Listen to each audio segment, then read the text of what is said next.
right, Home Service Pros, welcome to the Battle Plan Marketing Podcast, episode number 134. Today we've got a special guest on the show, Mr. Stephen Rhyne of conveyor, conveyor.com, Y-O-U-R at the end. So without further ado, let's dive right in and see how they can help your home service company in your recruiting, onboarding, training, and retention. Welcome to the show, Stephen. Thank you for having me. Yeah, thanks for coming on. So tell us what you guys do, who you do it for, who your ideal customer is, where you do it. Yeah, so conveyor.com is a platform. We help you recruit, onboard, train, and retain more reps. So we typically work with companies that are either looking to build their sales force, whether that be in the DDD sales motion or inside sales motion, or get technicians, right? So we do a lot of onboarding and training of technicians as well. And we have like 20 years of experience working in the direct sales space and recruiting 1099 commission-based reps. But of course, our tools work for W-2 based employees as well. And we've actually borrowed a lot of not borrowed, but inspired by marketing automation platforms and conversion-based systems and so we apply a lot more of like marketing aspects to our platform rather than treating our platform like an HR tool.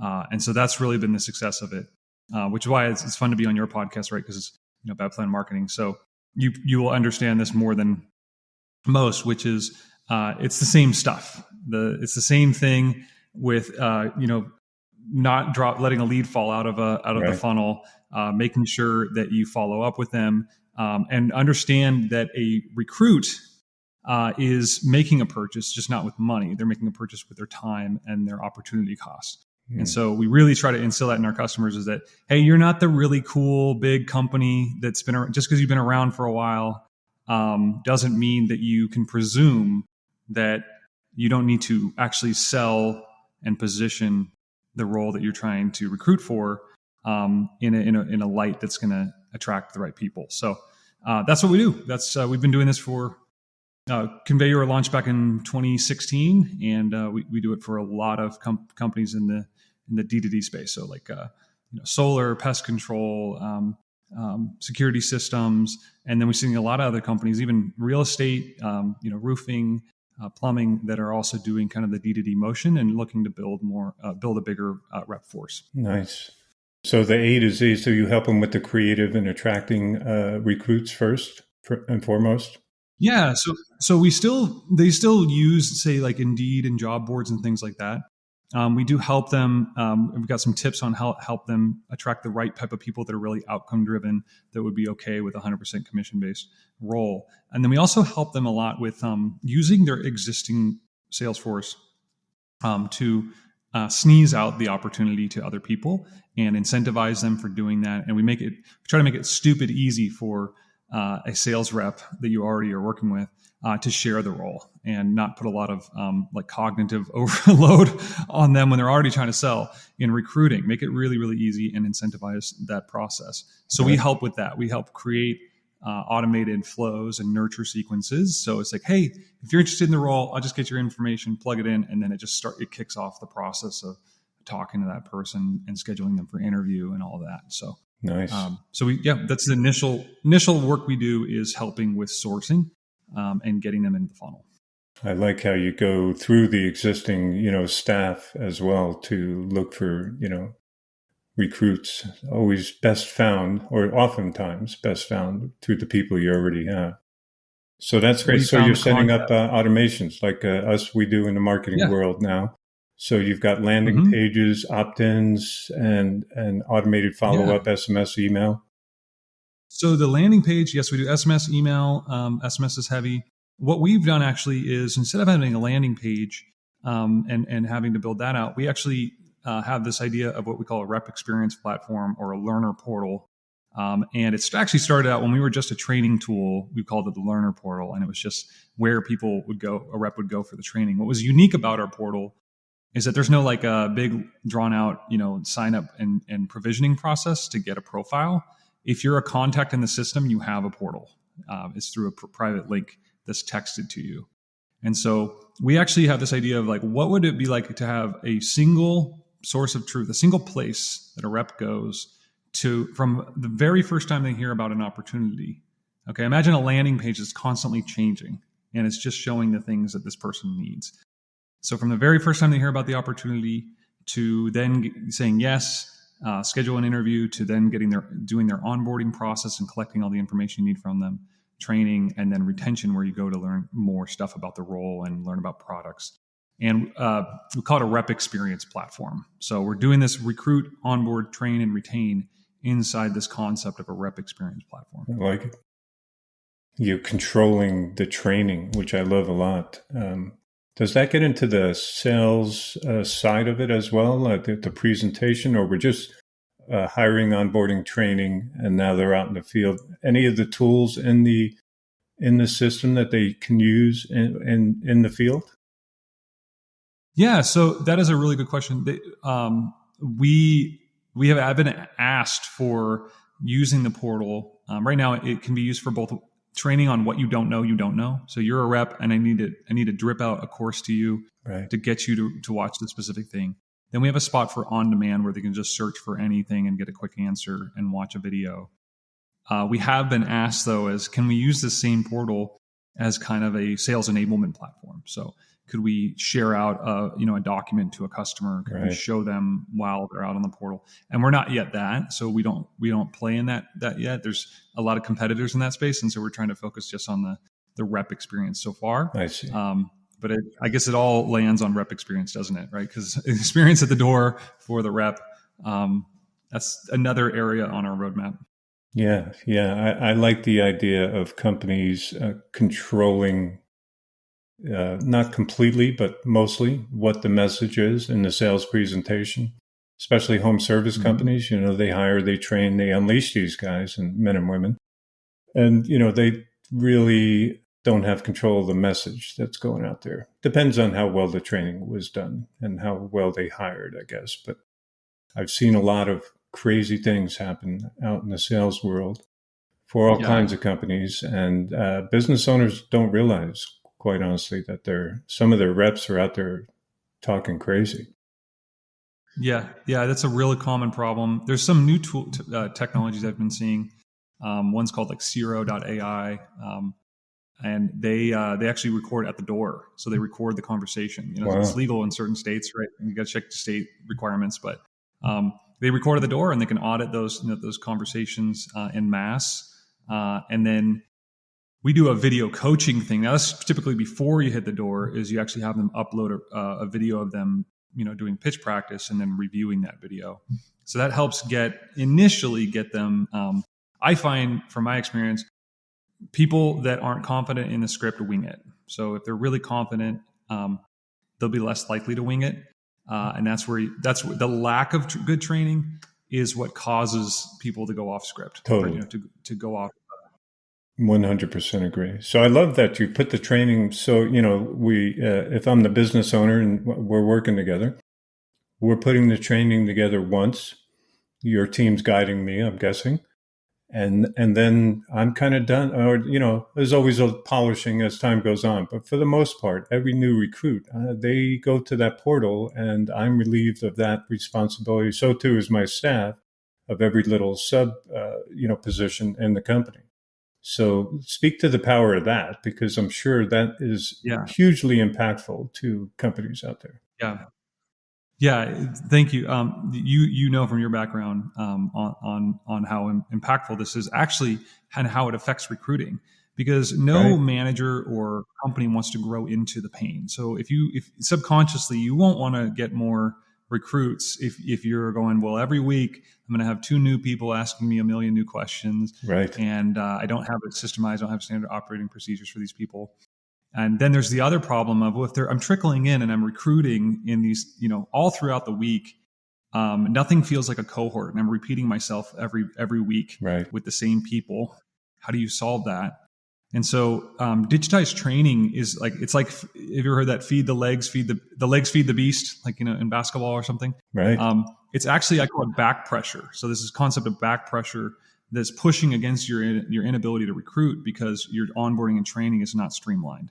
Yep. And there's a process that you have to have when you're constantly recruiting to make it turn into a cohort of new people. And so what we do is we help them virtualize all of that basic training that everyone, and you set good, strong expectations and get them excited about the role. And so let's say somebody starts on Monday and says, okay, orientation is next Monday. Okay, you need to be ready by Monday. And then if somebody gets into your funnel on Wednesday, you just tell them, hey, you've got a few less days, but you still need orientation to be done by Monday. And so it's a way of taking what was trickling in and bucketizing so that you have a cohort show up on orientation and they're all trained up. Everybody's got shared understanding. And so you're typically, what the experience is that boot camp or that orientation is just much more valuable because it's focused on relationship building and question answering and concern covering rather than let's cover how to fill out a sales form or something like that. Right. They should already know how to do those things or at least have an idea on how to do it. That is what I've seen the successful companies do is they do not repeat themselves on that type of stuff and they set strong expectations. Yeah, especially something you're doing over and over and over again. Hopefully, your business is growing. You're constantly hiring. You're losing some people, replacing. Mm-hmm. It's great to have it all in there. Also, sounds like a little bit of work, though, Stephen. Right? So I got to be a dedicated business owner. I got to really care. Got to wanna is my theory. I don't know who said it. Everything in life, you got to wanna. You got to be motivated. So right now, my job hiring and training and onboarding is a mess. It takes a lot of my time. I don't like doing it. How much time do I need to spend, with you guys to get all that organized, get my SOPs and all that jazz? Say per type, right? I have technicians and then I have salespeople, CSRs also. Technicians. Yeah. So think of, I always think of it in terms of, I think a lot of just the slowness of it and the procrastination is just like, where do I start? Right. Or what model do I think about?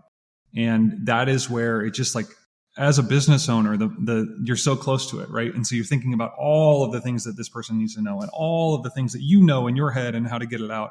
And that's just like very, very hard for an owner, right? As a software owner, like when I'm training a software developer, like where do I start? Like there's so much to tell you. Right. And so what I'd say is don't start with everything, it's not about dumping all of the information you have in your head. It's about thinking about the rep experience as a journey. And so we will typically do a rep journey audit with customers. And we'll go through a series of questions and it's just get it all on paper. Like what tools do you currently use for onboarding? Where do they have to go? Now let's go, what do they need to know? What skills, behaviors, understandings do they have to be successful and get to the aha moment? Not be a consummate, amazing salesperson at your company. It's to get to the aha moment, which is the moment where you've hooked this rep and they said, I can be successful here. I'm bought in and I'm going to take I'm going to ante in again and learn more and dig in and train. And so if you do that, then it brings the bar down. Now you're just thinking, okay, well, they have to come in. They have to know these 5 things to be successful on a call, or whether it be an inside sales call or, door to door or whatever. And what can I train? I just need to train on that. I don't need to just close the aperture a little. I don't need to show them everything. Right. And what you don't share with the rep is just as important as what you do, because you don't want to overwhelm them. Yeah. At the same time, you want to make sure they don't think that there's some dragon around the corner, like where you're going to, actually, it's something that they don't know. So what I teach people is map the journey. Get to first principles. What do they have to know to be successful in what does success look like for those first 1 week, 2 week, period for them? And then say, how can I just share with them really quick? Like, here are my expectations for you. This is all I need you to learn. In the first 2 weeks, if you learn this, you're going to love this role, 3 weeks from now. And so just focus on these things and we'll cover all these other things and you'll get to advanced sales motions and all this other stuff later and product knowledge. Just learn this. And so to answer your question, I get people, relatively, depending on the size and how much they have built up, up and running in 2 weeks. Nice. The big another big blocker is the actual training materials. And this is where people really get hung up because they think that they have to have, really great stage and After Effects and training that's really polished. Right. And they don't. Like, No. in a way, it actually reduces this day and age, selfie videos Right. or a previous Zoom call that was recorded with one rep.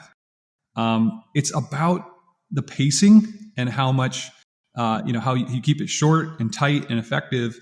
And even a selfie video where you're just like, hey, I'm just going to train you on this really quick, and get that in there. You can always come back and polish those videos up in place, but it's very throw the baby out with the bathwater type of thing. Well, if it's not completely polished and not perfect, I'm not going to do it. Yeah. Meanwhile, you're doing it every week, right. with 2 reps on Zoom. Right. So just take those Zoom recordings and make a training out of it. Yeah, there you go. Yeah, I like that. Yeah, no need for Medicine Avenue Productions anymore, thankfully. We can all just record from phones and computers. And if you want the great backdrop and the high motion, and all the beautiful scenery and all that good jazz, that's a whole different world. Most of the world doesn't care about that anymore. Yeah, I don't think so. And I think there's a level of authenticity that comes with doing it that way. For the bigger companies, I say it does matter a little bit more because you really are, you're really showing like, okay, this is a big company and this production's a little low. Does that mean that other things are like, it's perception, Definitely. right? Yeah. 100%. Smaller company is like, wow, I'm talking to the owner. I'm talking to the head. Exactly. They took the time to record these videos. This is great. Right. Buying back time, getting people's time back when they're smaller is the key. Mm-hmm. And then you can come in and start thinking on the business, not in the business as much. Yeah, because I like you bought that. back your I time. like opening with, what's in it for them, the rep, right? Like, yes. I think it was Tommy Mello. It was like, if your dream is not big enough to fit their dream in there, then I love that. You're never getting your dream, Yeah, your vision container, right? If your container's not big enough. Yeah. So you give that to them right away. Yeah, and exactly. And that's the content and what you say matters so much more than the polish. Yep. Take, for example, is, it's okay to play devil's advocate. It's okay to have upfront contracting and objection handling early on in a video, because actually sometimes it's not the training materials that you need to focus on, that the company needs to focus on. It's selling. They need to sell more between the recruiting, the onboarding, and the training process, and actually keep somebody excited and interested in the role through all the way until they're actually doing the job. Because the thing is, like, what it's like when you have a, MQL pass as a marketer to, sales, and sales is like, this is just a lead. Like there's no motion, there's no context or motion here. And marketing is like, oh, I did my job. I got an MQL, right? Well, it works the same way in business where a recruiter hands it over to HR for onboarding. Right. The HR onboarder goes, wait a minute, like the context is not good here, or the worst is I'm going to assume that this person's jazzed for the role because they're a recruit, right, or potential recruit. When it's not the case, they need to resell the role. I agree. If you resell the role and keep the buzz going, and it's like more psychological than most people realize, they're going to do the work to say, I don't feel confident about this training. Give me more. I need to learn more about this because I'm excited and I want to do well. If you're just predicated on the idea like, they're already bought in and I'm going to train them with this boring training, you're missing out on the psychology of somebody that's actually going, I could do really well with this. I liked that video. Yeah. So. Yeah, I like that. 100% agree. You're selling to them as much as training them, and they got to be able to see their dream and yours. Their dream can fit within your company, and if not, you may be a temporary placeholder for them while they look for their real place where they can grow. I like it. That's right. So I'm going to guess at some point, the recruits and sales anyway, move on to some pre-recorded sales training that you guys already have applied to, just about anybody. Yeah, actually, we don't. We are a platform for building all of the automations, building all of the training harness, and putting it all in place. But we are uniquely agnostic when it comes to the content itself. Oh, okay. And so we are actually moving towards having some standard white label type of content for specific industries. So we're working on one for solar right now, and we'll be potentially doing it for some other verticals soon, so that we can get past, so people can go, yes, just buy the Millennium Falcon right off the shelf, and I have it. I don't have to put any Legos together. Right.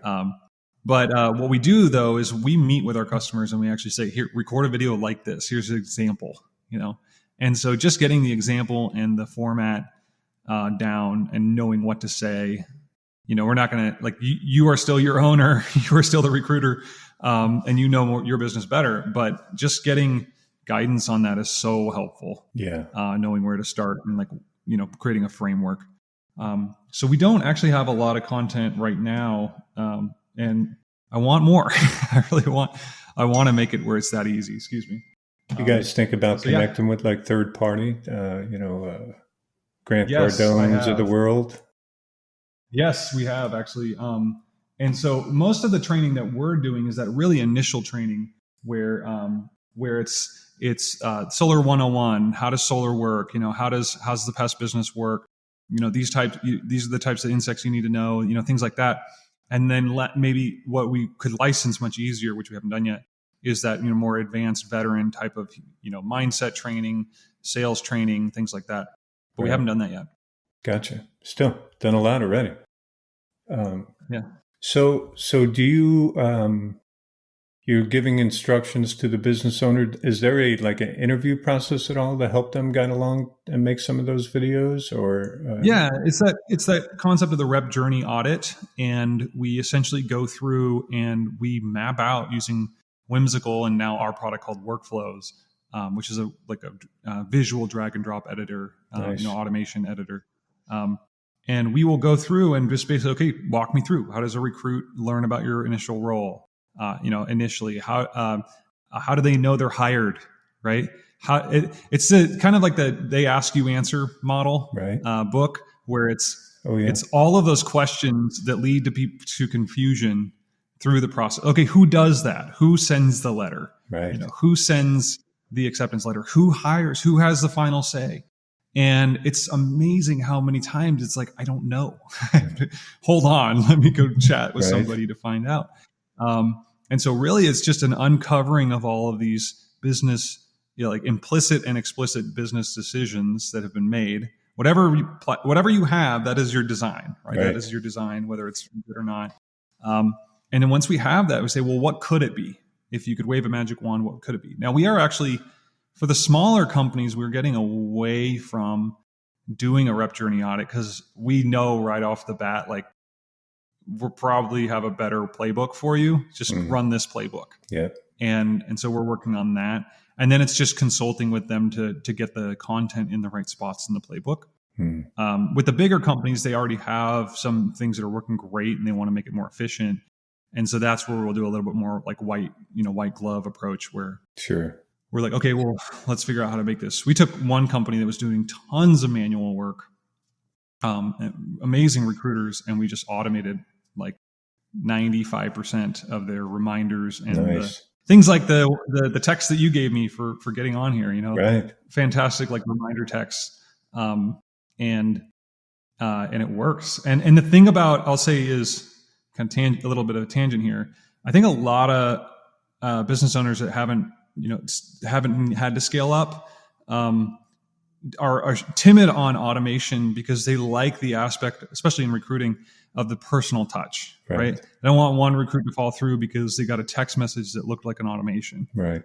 And I always ask them, when's the last time that you wanted to talk to Amazon support? Right. I think you just want to buy things on Amazon. And so the way personal automation fits into a process like this is, I want to have good Zappos style support when the automation is not doing what I want. Where if I could respond back to that text and say, this isn't working and I need to reschedule, and I get a response back saying, sure, let's reschedule, dude. And, they change me. Then I'm like fine with the automation. It's when an automation becomes an automaton that nobody wants the automations. Yeah. And so getting owners comfortable with the fact that they're not getting comfortable with the idea that initially they might lose 2 or 3 points in conversions because they just bought back 20 hours of their time. Right. And you're worried about 2 points in conversions. Right. And now you have all this time back. Is 20 hours worth of your time worth more than, right, a few conversion points, on getting one more recruit? And so, that's always a little bit of a battle until they get all their time back. And then they go, why was I ever doing it the way it was before? Yeah. And the conversions have to increase. Like my experience with automations is, overwhelmingly beneficial. Like I haven't seen a bad case study yet. When you, the AI can, spit out some gibberish a little bit sometimes, but, it's a constant training and we're at the beginning of it, for God's sake. It's imagine where it goes, 5 years from now, 3 years from now. It's just mind boggling. So, wild. So yeah, it's got to help in the long run. Yes. You got to be recruiting more people as a direct result of the automation. Yeah, absolutely. And so, that's a good point, though. I mean, yeah, given, let's say conversions went, what I'm saying, though, I was using as an argument point. Yeah, no, initially, let's say your conversions went down 2 or 3 points. It means that you can go put more at the top of the funnel. And at the end of the day, you got more recruits. Right. And, just penny wise found foolish, right? Like just automate and then get, and then increase at the top of the funnel a little bit more. Yeah, 100%. Even if you don't experience an increase in the conversions, eventually you have saved yourself a boatload of time. And as you say, you can just fill the top of the funnel a little bit more and now you're golden. You're still going to come out ahead, way ahead. And now you focus on your business instead of, the old work on instead of in. Right. Yeah. So that's awesome. What are the top 3 problems, let's say, when you go into a home service company? What are their biggest problems and obstacles to getting on board, getting things done properly? Yeah. Yeah. The biggest sticky points are, one, getting the right volume of recruits, but then also knowing who to spend time with. Okay. So that's a big problem is they increase their volume, they get more people, and then they kind of have to tone it down. They have to stop and reassess because they don't actually have the right, they need to sell. They need to do a better job of selling to a recruit the opportunity. They need to hook them early. Because if you hook them early in the opportunity, you should be the one saying, sorry, I don't want to work with you, not the other way around. Right. Okay. You should be the one. And so then once they're like, I'm really interested, then they'll answer a few more questions. And so you can ask them, you can pre-qualify them early on, right? Let's say you had an amazing copy on your website, so much so that someone coming to your website that wants a sales quote would take the time to go through and answer 3 or 4 questions to qualify them, to send them to hey, this is a small company, this is a large enterprise deal, let's route them to the right place. They would take the time to do that and commit that form if they were super bought into your offer. Yes. Okay. So that's the first thing that's wrong, is they don't do a great job selling, and then they don't do a great job of qualifying those people out so that they get great leads, to their managers to do an interview. The next part is the sticky point is the onboarding. They want to do a fast onboard, but they get kind of mired in this. It's like muck, and they get slowed down. They got these people that they want to onboard, and so we help them, pop up in the portal the sales rep agreement right there. It's not an email that they have to wait for. Oh, it got stopped in spam, or something like that. Right. It's right there. We collect their badge photo, their driver's license picture, get all their I-9 information, all of that, and streamline that whole process. That should just be like order taking 101, just really easy, but it's painful because it's not orchestrated. And then the third place I see the most pain is repeating themselves over and over and over in training, especially on the low hanging fruit stuff that just is set the expectation. This is all stuff you should have ready to go before day one. right? Or, before orientation or boot camp. Get that in place. And so that becomes a really big problem. Lastly, I'll say, I think like the fourth, and I'm kind of hitting on the recruit, onboard, train.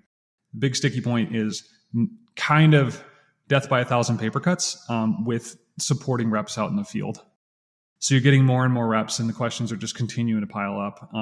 And so that's where you address with on-demand training to kind of proactively, keep them at bay. Mm-hmm. But then also investing in fantastic quick response, like text message-based support, where you systemize responses, train your responders and your support people on what to say, record videos on, like, in this context, say this. And it's not just training. It's like, hey, I have this problem with this order. What happens if the customer wants me to reschedule, stuff like that. Right. CSR stuff coming through the channels. Yeah, exactly. Mm-hmm. Let's talk about on the technician side. So, we got a roofer, electrician, plumber company. So you guys will help recruit those service techs as well? Yeah. We do more recruiting in the sales sphere, but we do onboarding for less of the recruiting, because they're recruiting less of these technicians. Right. And so they're usually W-2 employees. And so we're doing a little bit less of our kind of like, special sauce with recruiting for technicians, but you can use it for that. If you're challenged with recruiting, I say take that and run with it. And then it's the same thing. I mean, we're having them go through like compliance training. We're having them go through product training. We're having them do things where they can't, get, fully ready to take service calls until they get, through these trainings. We have a quiz system.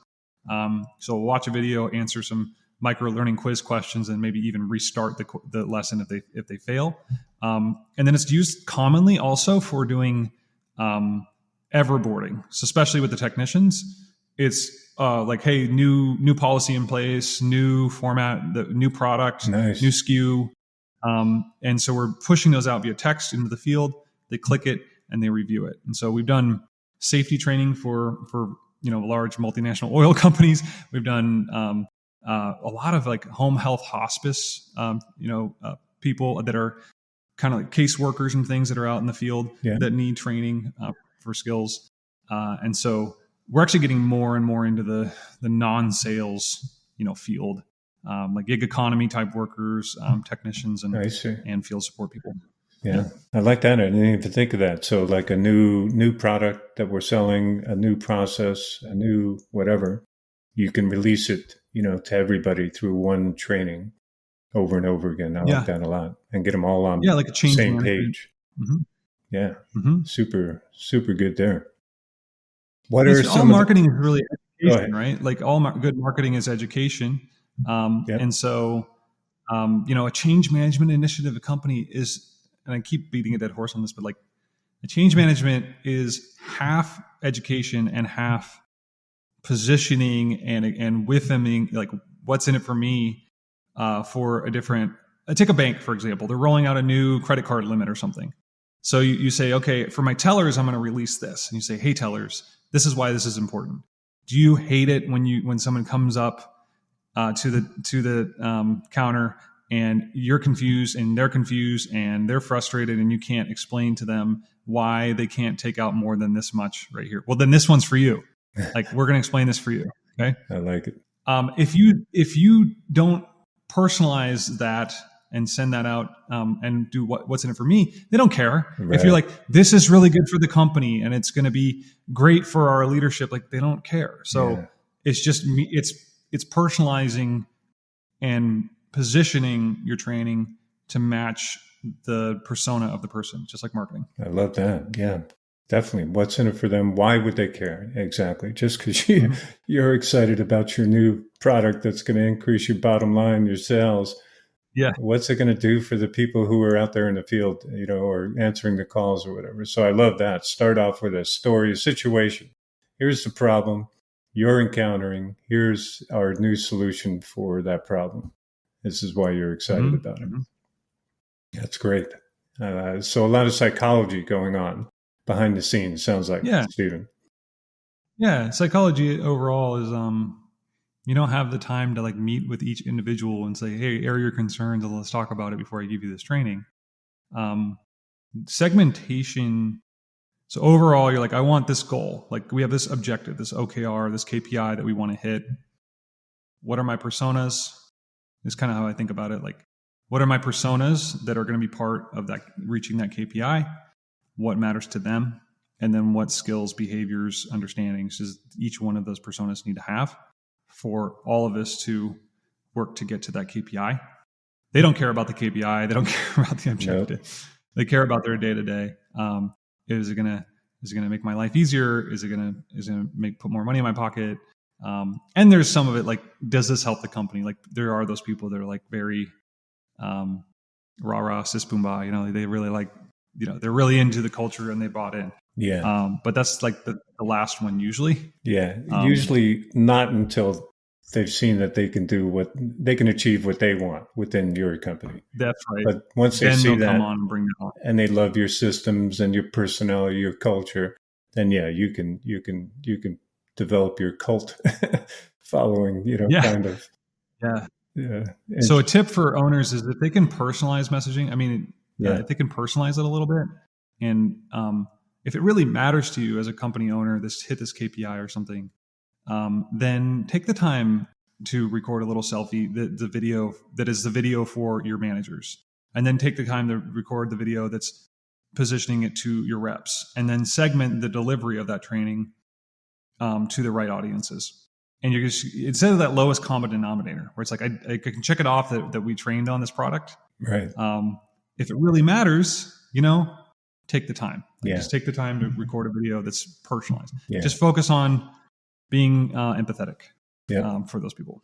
Yeah, the one new system, product, whatever it may be, has a different appeal to different people in your organization. So appeal to each one on their, you know, how it benefits them. What's in it for them? Joe Polish, I think, wrote a great book. What's in it for them? More about the customer, but it goes for everything. I checked that one out. Yeah. It goes for everything. Yeah, Joe Polish is a master, right? He's great. Oh, yeah, Joe Polish is awesome. Mm-hmm. Yeah. Genius Network, I think it is, right? Yeah. I think he got paid like $100,000 a year to belong to his Genius Network. So. Yeah, I remember the sales letters. He used to send these like yellow page letters, you know, to my house. I've seen him at another conference. But yeah, he's a master marketer for sure. Yeah, him and his cohort there, Dean. I forget Dean's last name. But yeah, they're super good. Anyway, there's a great book out there written by Joe, What's in it for them? Which is, you know, it goes for everything. What's in it for your customer? What's in it for your employees? Happy employees make happy customers usually. Happy customers make happy business owners. And, you know, everybody's on a good train. So talk to me about, you know, the after. So let's have our pretend case study. You know, what happens afterwards? So, you know, I'm a business owner. You've hired me, you know, or the ones that you have worked with. What's the common feedback like 3 months later or 6 months later? How much are they? The feedback from the customer? Yeah. Your actual customer. Feedback from the customer. Well, without like going and reading testimonials, I'll just give an example. I mean, we had a company, a small pest control company out of Canada. They were actually so excited and happy about it. Like, you know, they were at a conference and they actually were brought up at the conference and shared to everybody at the conference like what they had done, you know, with their platform in terms of recruiting.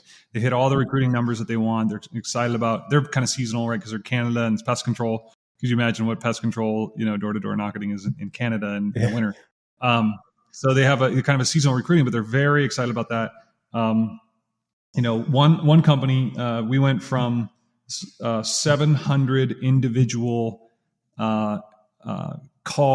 700 individual receptionist phone calling potential recruits to a single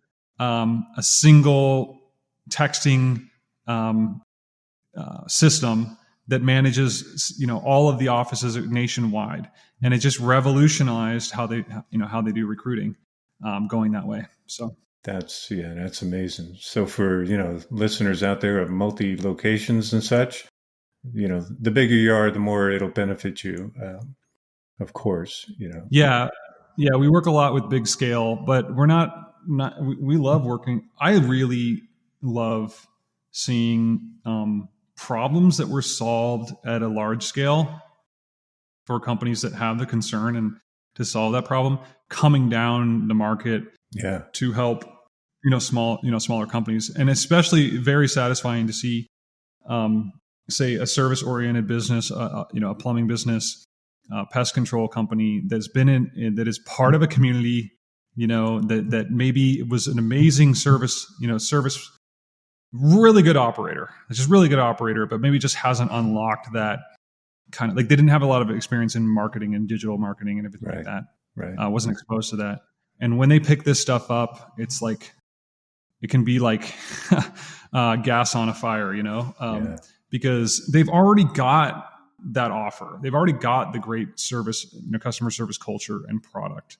And I've seen the opposite. I've seen where they don't have a great product and great service, but they're amazing at marketing, and they tend to beat out some of these, smaller service businesses. Unfortunately, because they're just so good at acquiring, acquiring the sales force they need and customers that they want to get. So I have a passion for seeing that play out for smaller companies. Yeah, I agree. It's great to see, things start on a large scale enterprise world and then come back down to and get modified for the smaller operator. It is the local business that, builds America, really, not these giant companies. But we're thankful for them for starting systems that otherwise would be unaffordable to a little guy. And, so, all kinds of instances of that. So, yeah, it's great to see these technology, automation, AI, all starting to filter down to local businesses, let them harness that, take advantage of it, increase tax revenues in their local city, build up infrastructure in the city. It all drips to making, your local town better. So that's fantastic. It does. Yeah, I can only imagine that the time savings alone is, your customers love you for that. There's a little time commitment, of course, it appears on the front end. But after that, you've done it once and you're already doing it every single day. So do it once, record it, and save yourself a whole lot of headache. Yeah.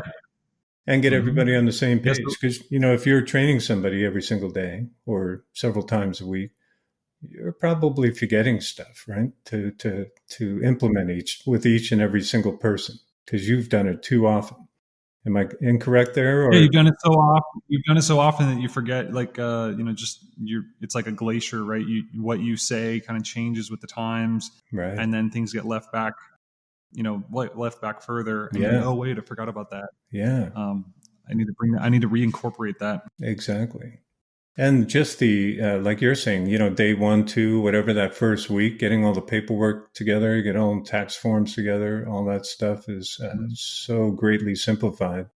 And that's something that gives people a lot of, migraines along the way as well. And I will say there's a tip there, which is, you don't have to bite off the entire recruit, onboard, train, retain funnel all at the same time. I would always just say, start where you're spending your most time. What's the lowest hanging fruit?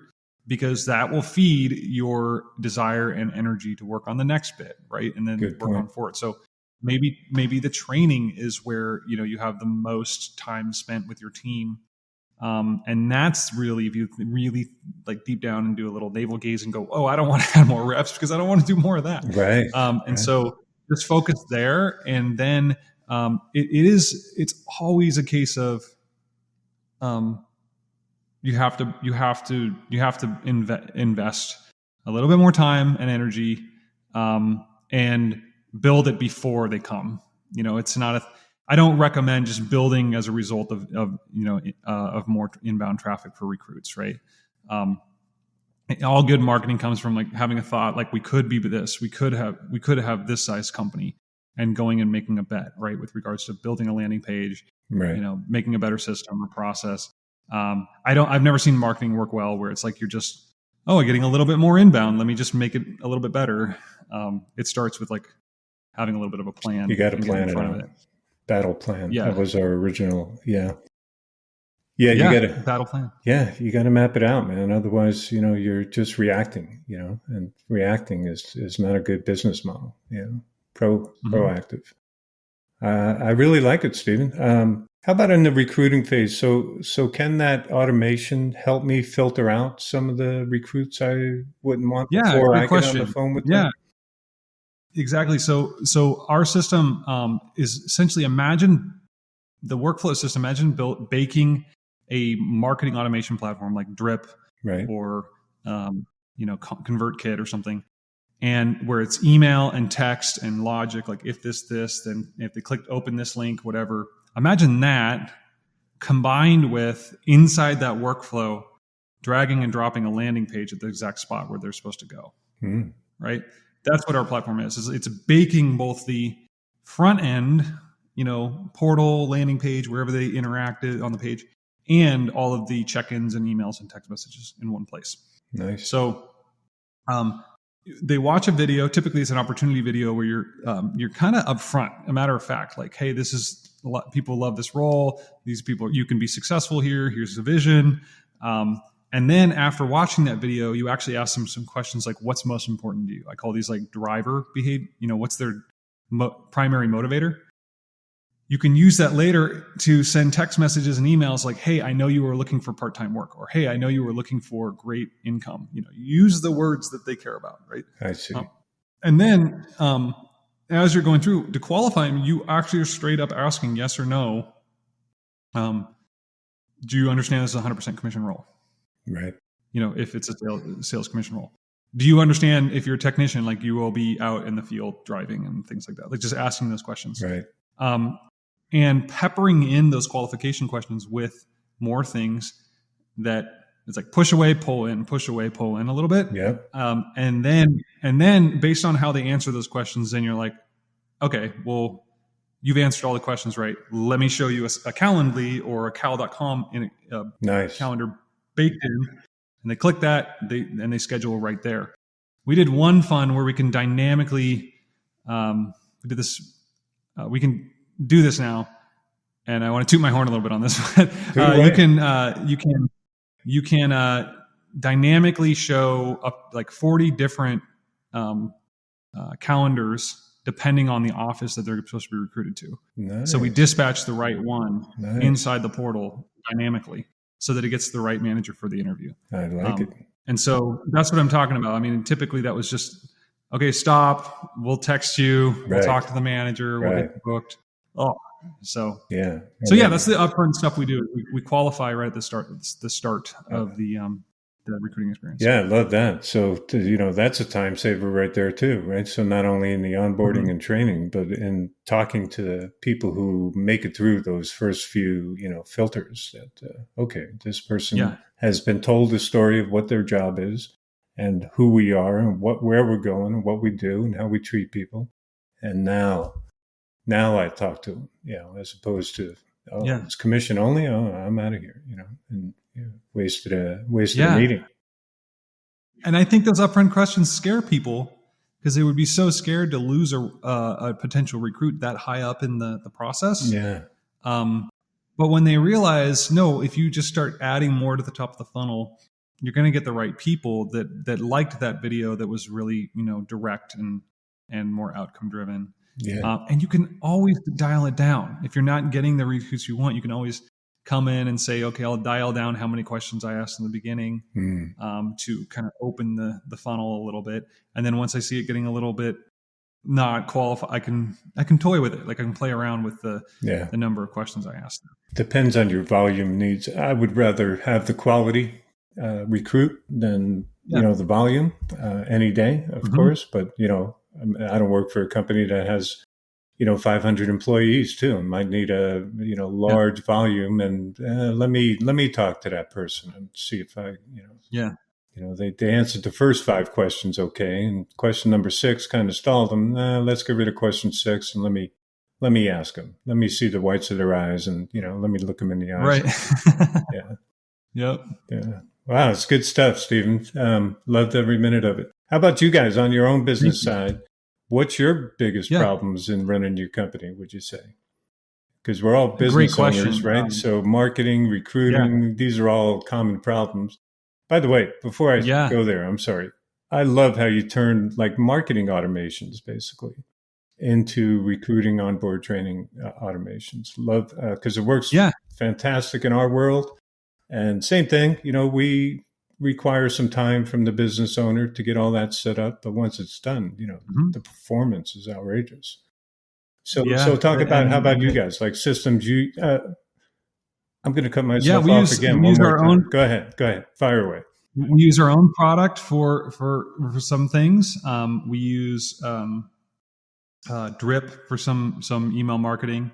The main challenge that we're having now that I'm working through is we went through a phase of what we used to be before niching down into this industry, like the direct to home industry. We were actually corporate learning for like micro learning, and we were competing with the best of them for Fortune 500 companies. And we were working kind of like all across industry, enterprise customers, some big names.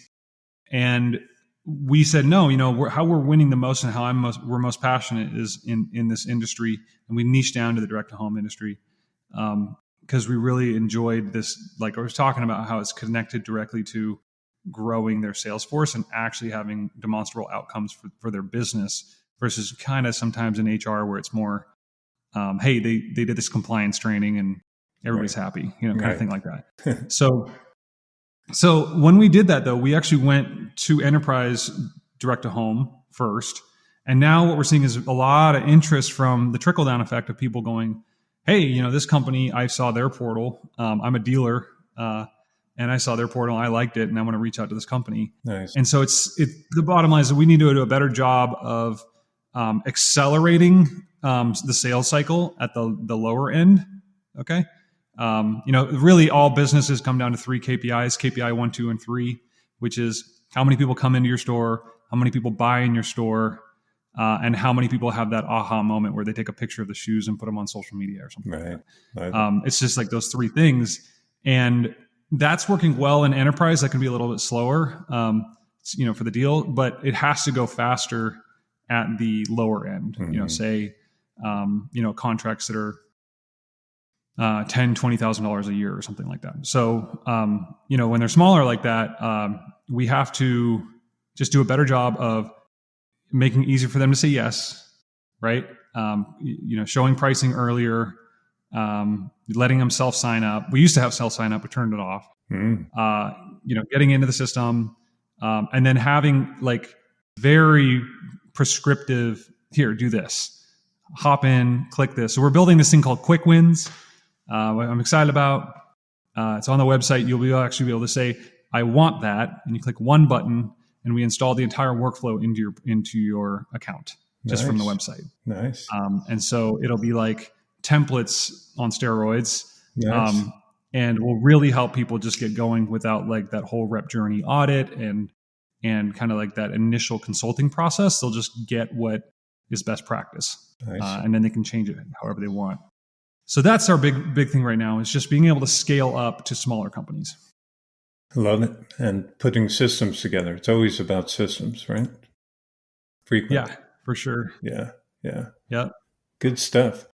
So how do people contact you, Stephen? Give, your own and company, of course, contacts. Yeah. You can see us on YouTube at Conveyor, so CONVEYOUR. You can reach out to us at, to me at Stephen@conveyor.com. It's STEPHEN at Conveyor, CONVEYOUR.com. And we can go from there. Appreciate it. Thanks for coming on the show, Stephen. Super educational. Everybody needs help in that recruiting and onboarding training world. So I'm sure we got some golden nuggets out there to the audience. Thank you for that, sir. Thank you. All right. Enjoy the day. Have a good day, listeners.